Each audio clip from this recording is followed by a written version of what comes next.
Interesting sir. अब हम closure की तरफ आगे बढ़ते हैं, क्योंकि अगर ऐसे बात करते रहे तो आई एम श्योर मैं तो काफ़ी लंबे समय तक बैठ के आपसे सीखता रहूँगा। अगर आपके पास कोई ऐसा मैसेज है जो आप 2023-2024 के एस्पिरेंट्स को देना चाहें, हालाँकि बहुत सारी अच्छी चीज़ें आपने समझाई सिखाई, लेकिन पर्टिकुलरली जो लोग 23 में और 24 में एग्ज़ाम लिखने वाले हैं, इनको आप क्या कहना चाहोगे? देखिए, अगर आप 23 या 24 में एग्ज़ाम लिख रहे हैं, तो आपके अंदर ये तो क्लैरिटी हो गई है कि आप यूपीएससी का एग्ज़ाम लिख रहे हैं। हुँ। हुँ, तो आपको मैं ये बताना चाहूँगा कि जो एग्ज़ाम अगर आपने ये क्लियर कर लिया ना, तो उसके बाद है ना this exams gives you so many opportunities जो कि दूसरी जगह पे आपको इतनी अर्ली एज पे तो नहीं मिल पाएँगी। मैंने इससे पहले एमबीबीएस किया। एमबीबीएस भी एक बहुत ही बढ़िया वेल रिस्पेक्टेड डिग्री होती है।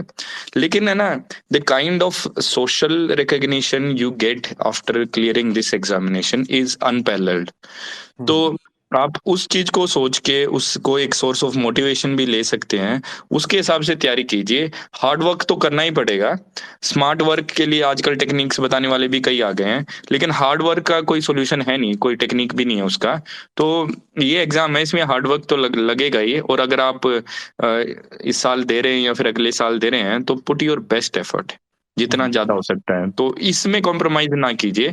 हाँ, ये अलग बात है अगर आपका हो नहीं पाया, खुदा ना ख़ास्ता कि आपसे ये वाला एग्ज़ाम क्लियर नहीं हो पाया, कोई गलतियाँ हो गई, तो उसके बाद दूसरी हैं मतलब life is not ending here only. हुँ। दूसरी अपॉर्च्युनिटीज़ हैं, लेकिन अगर आपने डिसाइड कर लिया त कि इस साल आप दे रहे हैं, तो आप अपनी पूरी डेडिकेशन के साथ लग जाइए और ये सोच के चलिए कि बहुत ही अच्छी चीज़ के लिए दे रहे हैं और आपकी लाइफ़ बदल सकती है इसके बाद, ये एग्ज़ाम अगर आपका ट्रू, क्लियर हो गया। तो ट्रू। पुट योर 100%, ये मेरा हुँ। एक मैसेज रहेगा। इसमें मैं थोड़ा-सा और ऐड करूँगा सर। जो सक्सेस रेट है वो काफ़ी कम है। तो अगर आप किसी वजह से नहीं कर पाते तो इस बात को समझिए कि एग्ज़ाम सिलेक्शन से ज़्यादा रिजेक्शन का भी है। तो ऐसे में आज का हिंदुस्तान, आज का इंडिया इतने सारे अपॉर्च्युनिटीज़ हर किसी को देता है कि if you are not able to make it to services, आपके पास करने के लिए इम्पैक्टफुल काम बहुत है। तो उसको एक्सप्लोर कीजिए, सिर्फ़ एक चीज़ पर लगे मत रहिए। एंड आल्सो साइड में भी कुछ ये ना मैं कुछ कर I will agree with you. जी, इनफैक्ट मैंने इसके बारे में बोला भी था जी, कि जी। इनफैक्ट जो है ना यूपीएससी की 1-2 बार करता है तो दूसरी फ़ील्ड्स में ना वो बहुत ही अच्छा है। मतलब he performs brilliantly in those hmm, fields.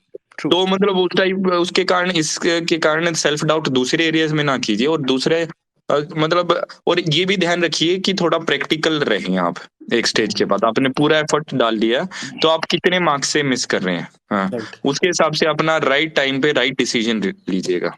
हुँ। हुँ। मैं एक सर अपना भी एग्ज़ाम्पल यहाँ पे दे सकता हूँ। मैंने 2 अटेम्प्ट अब तक लिखे हैं। एक बार मैंने मेंस लिखा, एक बार मेरा प्रीलिम्स रह गया। I am also gearing up for 23 now. लेकिन जब मेरा सेकंड अटेम्प्ट मेरा प्रीलिम्स रहा, तो मैंने सीएसई वाइज़ शुरू कर दिया और साइड में एज़ अ साइड हॉबी इसको मैं ग्रो करता रहा हूँ एंड लकीली एक ऐसा अपॉर्च्युनिटी मुझे मिला कि महीने में 1 बार मैं राजेश सर जैसे लोगों के साथ बैठूँ, उनसे सीखूँ। तो कुछ ना कुछ साइड में भी आप ज़रूर करिए, क्योंकि ऐसा ना हो कि कुछ समय निकल जाए और आपके हाथ में कुछ भी ना रहे और जवानी बहुत महत्वपूर्ण है।